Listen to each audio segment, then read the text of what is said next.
دشنام ترازی بھی کیا کرتے تھے۔ کعب کی عداوت اس حد تک پہنچ چکی تھی کہ جب غزوہ بدر میں مسلمانوں کی شاندار فتح مبین اور کفار کی ہولناک شکست کی بشارت سننے کے لیے صحابہ کرام مدینہ منورہ پہنچے تو کعب نے حیرت سے کہا تھا کہ کیا یہ سب کچھ سچ ہے؟ کیا محمد صلی اللہ علیہ وآلہ وسلم نے ان لوگوں کو تہہ دیکھ کر دیا ہے جن لوگوں کے یہ نام لے رہے ہیں؟ مرنے والے تو مکے کے نہایت صاحب شرف افراد اور سردار تھے۔ اللہ کی قسم، اگر محمد صلی اللہ علیہ وآلہ وسلم نے ان لوگوں کو تہہ دیکھ کر دیا ہے تو پھر زمین کا شکم ہمارے لیے اس کی پشت سے بہتر ہے۔ یعنی اس ملعون کو مسلمانوں کی فتح انتہائی ناگوار گزری، اور جب اسے اس خبر کا یقین ہو گیا اور بدر کے قیدیوں کو زنجیروں میں جکڑا ہوا اس نے اپنی آنکھوں سے دیکھا تو یہ ذلیل و رسوا ہو گیا اور جل بھن کر قریش مکہ کی طرف گیا۔ وہ ان کے مقتولین پر آہ و بکا کرتا رہا، وہ لوگوں کو حضور نبی کریم صلی اللہ علیہ وآلہ وسلم کے ساتھ جنگ لڑنے پر ابھارتا تھا۔ اور یہ کعب مکہ مکرمہ میں مطلب بن ابی وداع السہمی کے ہاں ٹھہرا ہوا تھا۔ اس کے پاس اس کی بیوی عاتکہ بنت اسید بن ابی العیز بھی تھی۔ اس نے اس کی بڑی تکریم کی۔ یہ لوگوں کو حضور نبی کریم صلی اللہ علیہ وآلہ وسلم کے خلاف برانگیختہ کرنے لگا، اشتعال انگیز اشعار پڑھتا، اور یہ خبر بالآخر حضور نبی کریم صلی اللہ علیہ وآلہ وسلم تک مدینہ منورہ میں پہنچ گئی۔ آپ نے مسلمانوں کے مشہور شاعر دربار رسالت حضرت حسان بن ثابت رضی اللہ تعالیٰ عنہ کو بلایا اور کعب کے اشعار کا جواب دینے کا حکم دیا۔ اس لیے حضرت حسان رضی اللہ تعالیٰ عنہ نے جواب میں مطلب اور اس کی زوجہ کی حجب بیان کی۔ جب عاتکہ تک وہ اشعار پہنچے جو حضرت حسان بن ثابت نے لکھے تھے تو اس نے اپنے مہمان کعب کا کجاوا گھر سے باہر پھینک دیا اور کہا، بھلا ہمارا اور اس یہودی کا کیا تعلق ہے؟ اس ذلت پر بھی کعب باز نہیں آیا، بلکہ ایک قوم سے دوسری قوم کے پاس جاتا رہا، اور وہ اسی طرح کرتا رہا جس طرح اس نے عاتکہ کے یہاں کیا تھا۔ اس کی خبر حضور نبی کریم صلی اللہ علیہ وآلہ وسلم تک پہنچ گئی۔ آپ نے حضرت حسان رضی اللہ تعالیٰ عنہ کو پھر بلایا، انہیں کعب کو مہمان بنانے والے لوگوں کی جواباً حجب بیان کی۔ ان لوگوں نے بھی کعب کے ساتھ وہی سلوک کیا جو عاتکہ نے کیا تھا کہ گھر سے نکال دیا۔ پھر وہ مدینہ طیبہ واپس آ گیا۔ وہ اپنی غزلوں میں عفت مآب مسلمان خواتین کا انتہائی گھٹیا انداز سے ذکر کیا کرتا۔ جب اس نے باز آنے سے انکار کر دیا تو حضور نبی کریم صلی اللہ علیہ وآلہ وسلم نے ارشاد فرمایا کہ کون ہے جو کعب بن اشرف سے ہمیں نجات دلائے گا، اور اسے کون کیفر کردار تک پہنچائے گا؟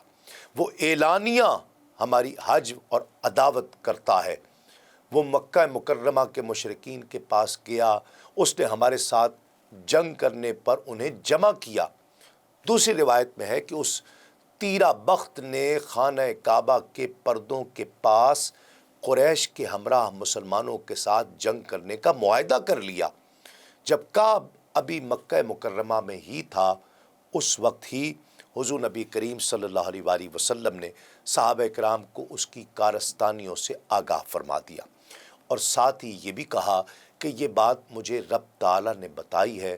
پھر سورہ نساء کی یہ آیات تلاوت فرمائی کہ کیا تم نے وہ نہ دیکھے جنہیں کتاب کا ایک حصہ ملا، ایمان لاتے ہیں بت اور شیطان پر، اور کافروں کو کہتے ہیں کہ یہ مسلمانوں سے زیادہ راہ پر ہیں، جن پر اللہ نے لعنت کی، اور جسے خدا لعنت کرے تو ہرگز اس کا کوئی یار نہیں پائے گا۔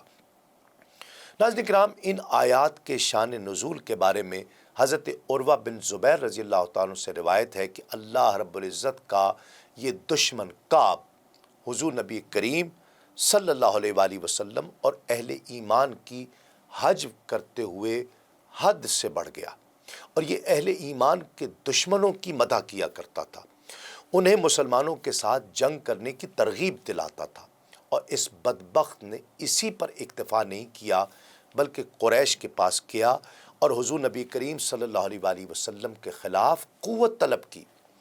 ابو سفیان اور دیگر مشرکین نے کہا، تمہارے نزدیک ہمارا دین پسندیدہ ہے یا محمد صلی اللہ علیہ وآلہ وسلم اور آپ کے صحابہ کا دین؟ تیری رائے میں کون سا دین زیادہ ہدایت یافتہ اور حق کے زیادہ قریب ہے؟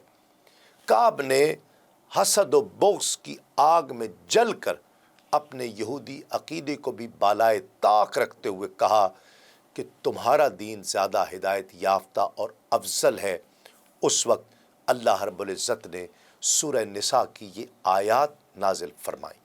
حضرت عروہ نے یقین کے ساتھ کہا ہے کہ یہ آیات کعب بن اشرف کے لیے ہی نازل ہوئی ہیں، اور امام احمد کی نقل کردہ روایت بھی اس کی تائید کرتی ہے۔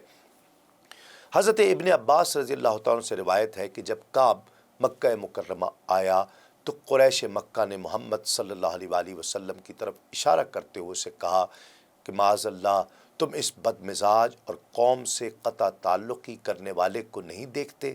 وہ گمان کرتا ہے کہ وہ ہم سے بہتر ہے، جبکہ ہم حاجیوں کے خدام اور بیت اللہ کے نگران اور حاجیوں کو پانی پلانے والے ہیں۔ کعب نے کہا کہ بلا شبہ تم ان سے بہتر ہو معاذ اللہ۔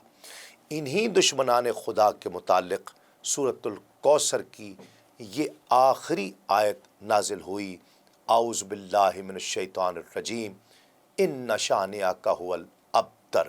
امام ابن اسحاق تحریر کرتے ہیں کہ جب کعب قریش کے پاس گیا تو اس کے ہمراہ حی بن اخطب، سلام بن ابی الحقیق، ابو رافع، ربی عمارہ اور حوزہ بھی تھے۔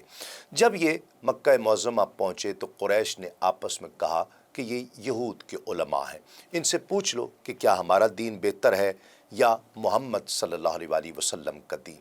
قریش مکہ نے ان یہودیوں سے یہی سوال کیا تو انہوں نے بے شرمی کا، بدبختی کا مظاہرہ کرتے ہوئے کہا کہ تمہارا یعنی مشرکین کا دین بہتر ہے، تم ان سے اور ان کے پیروکاروں سے معاذ اللہ بہتر ہو۔